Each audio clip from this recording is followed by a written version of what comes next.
Hi, this is Adam Blaylock, and you're listening to Adam the Movie Guy. Thank you for tuning in and enjoy the show. Warning, the show you're about to listen to contains strong language and an unhinged host. Don't take me too serious, I'm doing a bit here, so stay the fuck off my back. Enjoy. If this shocks you, if this offends you, and you clicked on the wrong fucking podcast.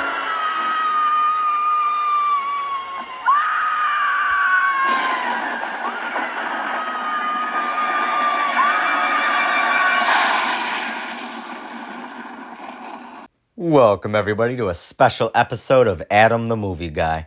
I am your lovable, unhinged hornball host, Adam, and on this episode, I will be covering one of my favorite types of film genres, Grindhouse and Exploitation films. Now, usually I stick to just horror since it's my number one favorite.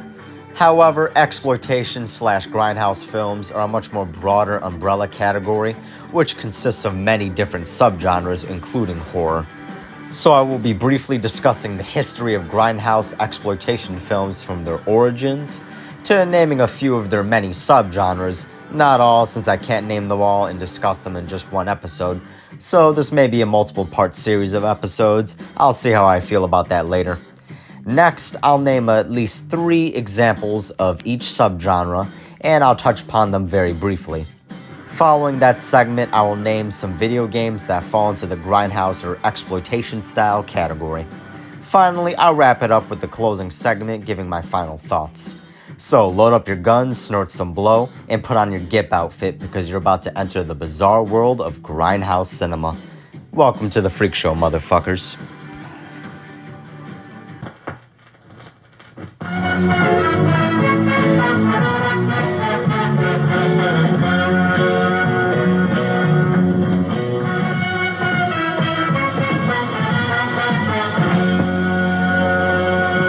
Starting off with a brief history of exploitation and grindhouse cinema, it started with the invention of moving pictures, aka film. Then about 5 minutes later, men and women started saying, hey, let's get naked and see where this goes. The very first kiss on film that was screened in early cinemas was in the year 1896, and it was called The Kiss. Yeah, I know, very imaginative title, isn't it? It was seen as scandalous and religious leaders were outraged, so this 18-second short film was one of the first examples of exploitation. Fast forward to the 1930s and 40s, you had the film genres such as the cautionary films, which got away with discussing sexual themes, showing nudity, and even displaying contraceptives in childbirth. This genre got away with it since the movies in it were claiming to be educational. Smart move on their part. Then there's the nudist film genre, which featured nudity but no explicit sexual contact. And when the New York State Court of Appeals ruled in the case of Excelsior Pictures versus New York Board of Regents that on-screen nudity is not obscene, it opened the doors for more explicit nudity in film by the 1950s. Fast forward into the 60s, where after more civil unrest in the United States, cinema took a much more darker, sexual, and violent turn. Well, after the civil rights protesters getting beaten on television, multiple civil rights leaders like Medgar Evers and Martin Luther King getting assassinated, President John F. Kennedy and his senator brother Robert getting killed as well. Let me repeat that last one for a second. The President of the United fucking States was killed. Somebody who's supposed to be one of the most protected persons in the world. Let that sink in. Poor Abe's Lincoln's ghost was probably shaking his head on that one, I bet. Oh, good lord, there's more. Let me see. At the top of my head. Oh, the Manson family murders of Sharon Tate, the increasing tension between the United States and the Soviet Union, the Cuban Missile Crisis. Oh, and how could anyone forget the Vietnam War, which had, countless lives taken on both sides, and in the case of the U.S., vets who served, a lot of cruel, mean things were said about those returning soldiers by anti-war protesters whom most didn't serve themselves and had no fucking idea what it was like to be in the shoes of the vets who did. Not to mention that a decent number of those vets didn't even choose to fucking be there due to the draft. I think it was, roughly a third of those who served in the war that were drafted. I'm honestly not entirely sure since I'm terrible with numbers. So to sum this all up, the 1960s was a very turbulent time in the world, especially the United States. Seriously, holy shit, for a decade that stereotyped about being all about peace and love and all that bullshit, it reeked of death. This all became reflected in the new films that were emerging that had much more explicit violence, blatant drug use, they tackled previously taboo subjects, and a lot more sex and nudity were appearing on screen. Granted, I'm definitely not complaining because this went into the 1970s, which in my opinion is the greatest decade for film ever. Now, into my favorite decade for entertainment, the 1970s. We had sideburns, leisure suits, hot pants, disco was in, and brasiers were out. Good for them, and me as a viewer when watching anything from that decade, good for me too. My favorite part of the 1970s? Film and television. Now, I know a lot of you are saying out loud, Adam, you weren't born until 1996 and you were still swimming in your dad's ballsack, so what the fuck do you know about 1970s entertainment? Well, it's pretty simple. Since my parents' teen years were in the 1970s, their taste in film and TV was passed down to me, since that was a vast majority of the content they were watching and had on in my household growing up. And both my mom and dad loved horror films, and we had so many VHS tapes that we would pop in the VCR and watch. Kids today have no idea what the hell a VHS tape is, and that makes me feel so goddamn old. The point I'm trying to make is that I became very familiar with a lot of older films and television shows. Now, back to talking about the history of exploitation films and how the 1970s furthered the evolution was the term grindhouse was referring to the theaters where these exploitation films were shown. A perfect example would be the theaters on 42nd Street in New York City in the 70s, where live burlesque shows and just fucking straight up sex shows were occurring even in the early morning of the hours. Oh, Jesus Christ, I butchered that. The early morning hours is what I was trying to say, which is pretty wild to me. These movie theaters specialize in showing very violent, sexual, and taboo subject films, which from the 70s to the 80s were very popular and prominent. Here's a short audio clip from the documentary film American Grindhouse, which came all the way out back in 2010, if I'm not mistaken, where filmmakers and historians discuss these theaters. Take a listen to it real quick. When I hear the term grindhouse, what I think of is Hollywood Boulevard in the 70s. Very much like 42nd Street, New York in the 70s. 42nd Street in its heyday was a collection of about a dozen cinemas, all contained within one block. When you go into these theaters, there was an ever-present feeling of danger. There was a murder there, I remember one night, and so there was big pandemonium, and I'm still sitting there, I want to see the movie, I don't want to leave, everybody's... I stayed, I saw the pictures. The police came in and never turned on the house lights. Now, once the 70s came around, the previous few decades' content was starting to have competition from mainstream films due to the Hays Code, censorship and all that bullshit, pretty much no longer being enforced, which allowed mainstream studio films more freedom with stronger content, such as nudity, sex, drugs, and violence. The good shit. They didn't go quite as far as the independent exploitation films. However, the mainstream films had a significant advantage due to having real money behind them and big-name stars with great acting chops.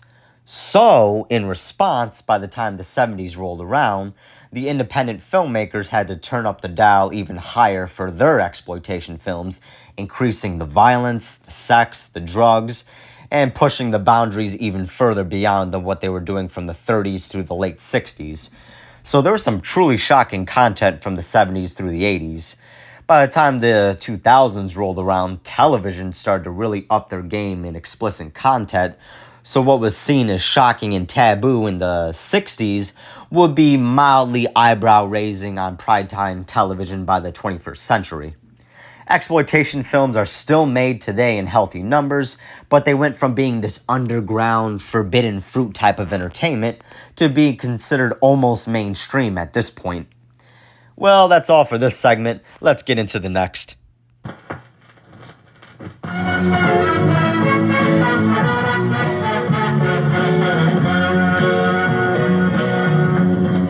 Alright, everyone, now I'm gonna name at least 6 subgenres of exploitation films.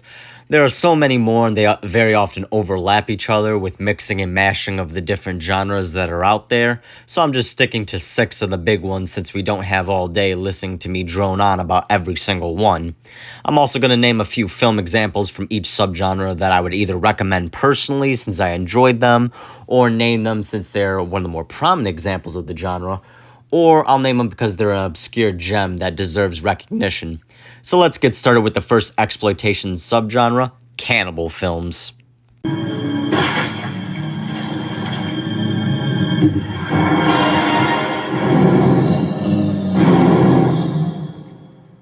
Cannibal films started out in the early 70s and rose in the 1980s.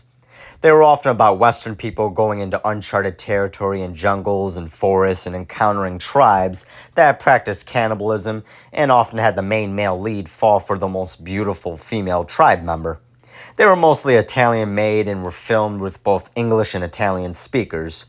These films' content were filmed with shocking violence, nudity, sexual assault, cannibalism, obviously, and the most controversial thing would have to be the real-life filmed on-camera animal killings that occurred in a few of these. A few film examples would be the 1972 film Man from Deep River, which was the film that kickstarted the cannibal genre and laid the foundation for it. Another example would be a much more modern one called The Green Inferno, made by Eli Roth, and released in 2013 as a throwback to these movies, and was heavily inspired by the last and best example, 1980's Cannibal Holocaust, a movie that was so controversial when it was released. The director was arrested on charges and had to prove to a court that the murders in the movie were all fake and that this wasn't a snuff film. Now, my opinion of the subgenre is that I have a somewhat bile fascination with it. It's kind of like looking at a car wreck. You're horrified and disgusted, but you can't really turn your eyes away from it. And these films do have genuine artistic merit despite what a lot of critics say of them. I can easily make that argument for any genre as long as the film itself has redeeming qualities.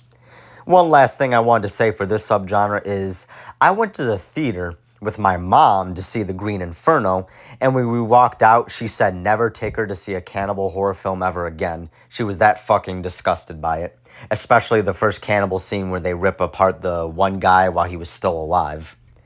Now, let's get into the next subgenre, sexploitation. Oh my god, the stork!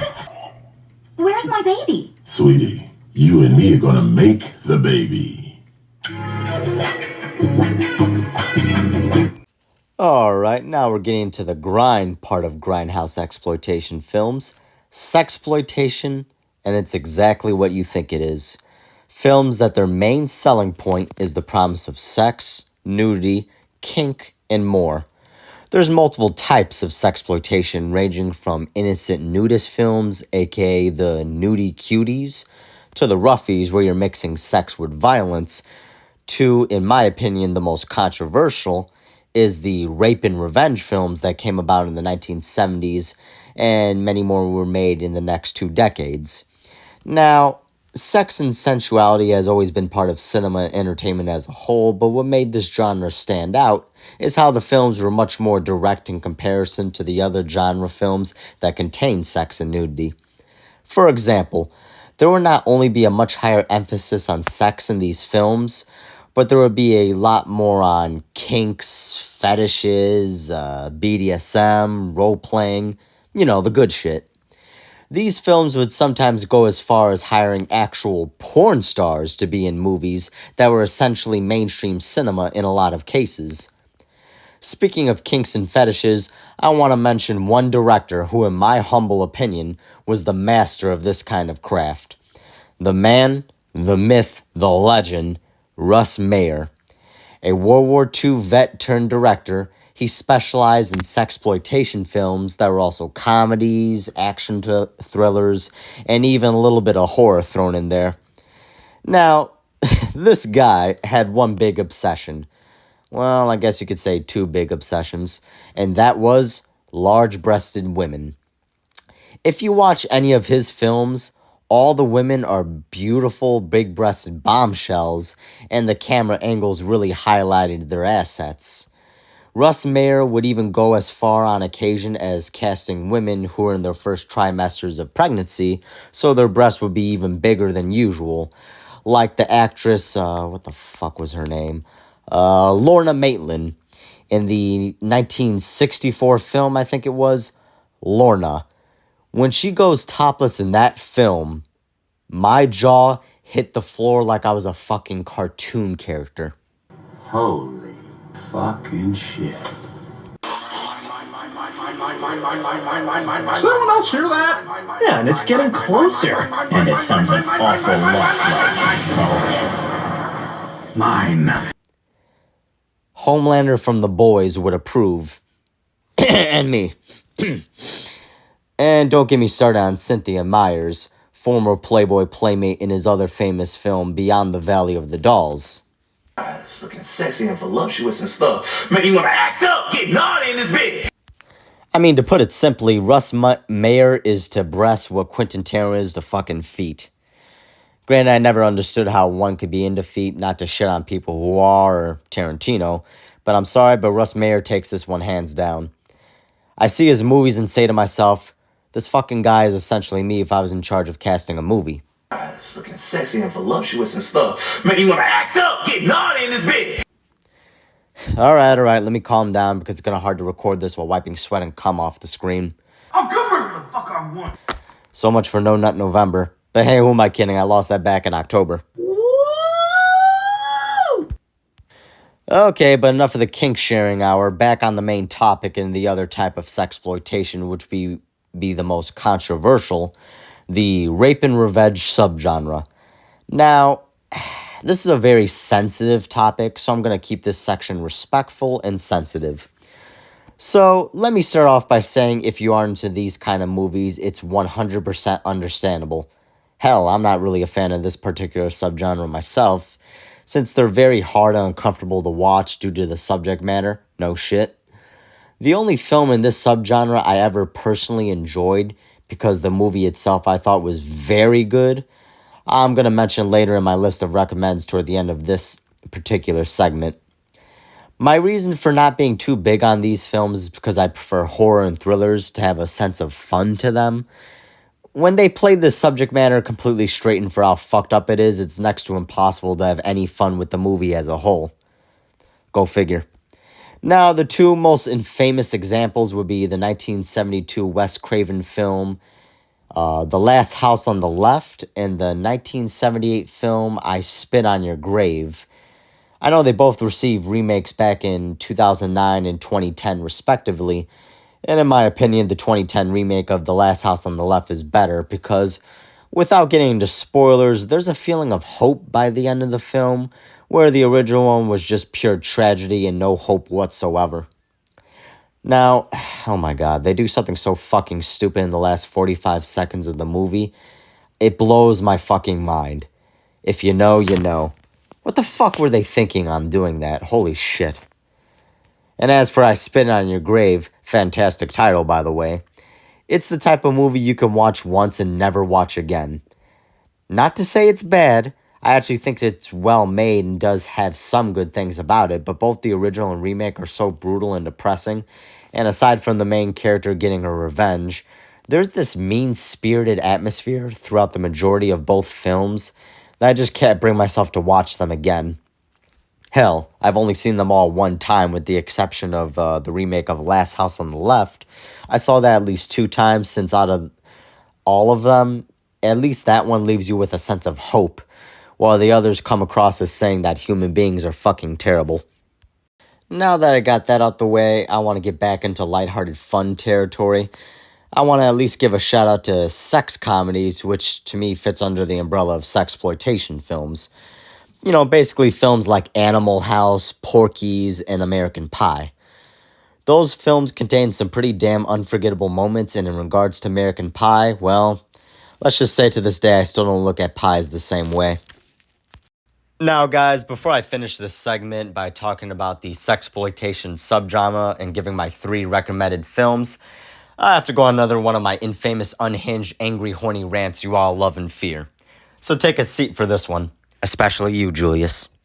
The film Miller's Girl, oh boy, starring Martin Freeman and Jenny Ortega. God damn. Whose entire story revolves around a controversial growing attraction and boundary-pushing relationship between a high school teacher and his student that leads to some trouble. I'll give you 2 guesses what kind of trouble. I got a bone to pick with this movie for a few reasons. Reason 1. The lead up to the release of this movie because of its controversial subject matter was so overblown it's a fucking joke. And what I mean by that is that they overhyped this movie to the fucking moon for one aspect of it in the marketing on how controversial and sexual it was, particularly for that one scene, which leads into my second problem. Reason 2, the actual sex scene. The one everybody was holding their breath for and was a huge focus on the marketing. Now, I'm getting into spoiler territory. Guys, I hate to disappoint... Jesus Christ, I can't talk. I hate to disappoint you, but nothing fucking happens. I mean that in multiple ways. A, they don't show jack shit. It's just Martin Freeman behind Jenny Ortega bending her over on a bed and nothing else is shown. And B, it literally never actually happened in the context of the movie. It was a written story within the movie by Jenny Ortega's character that she wrote and submitted to the teacher Martin Freeman. So, it was just a fantasy sequence that doesn't fucking matter. That is all. So, after all the hype and marketing behind something that was so lackluster in the movie, I was left with my head spinning wondering, how the fuck do they think this was explicit and controversial? Get the fuck out of here. I mean, aside from the nature of the relationship itself, nothing explicit was ever really on the screen, so the marketing team and everyone who worked on this film, who were emphasizing that aspect of it, were exaggerating to a fucking laughable degree. I mean, for Christ's sakes, that damn TV show Euphoria shows more explicit content, but even they don't pull out their metaphorical dick and slap you across the face with it. Come on, you literally get Bilbo Baggins and Wednesday Addams themselves with the promise of them going to town on each other, and you don't even live up to that promise, leaving the viewer watching this movie with bluer balls than a fucking Smurf. Also, side note, Jenny Ortega is so goddamn beautiful she could tie me up and burn a lit cigarette onto my chest, and this would be my response. Yeah! Oh, thank you! Thank you! I mean, if I was Martin Freeman's character in the movie, there would only be one conclusion. You like this dick? I like this dick. You like this dick? No. You love this dick. I love it. I love it. Yeah. Oh, see, Poppy! You quiero más, Poppy!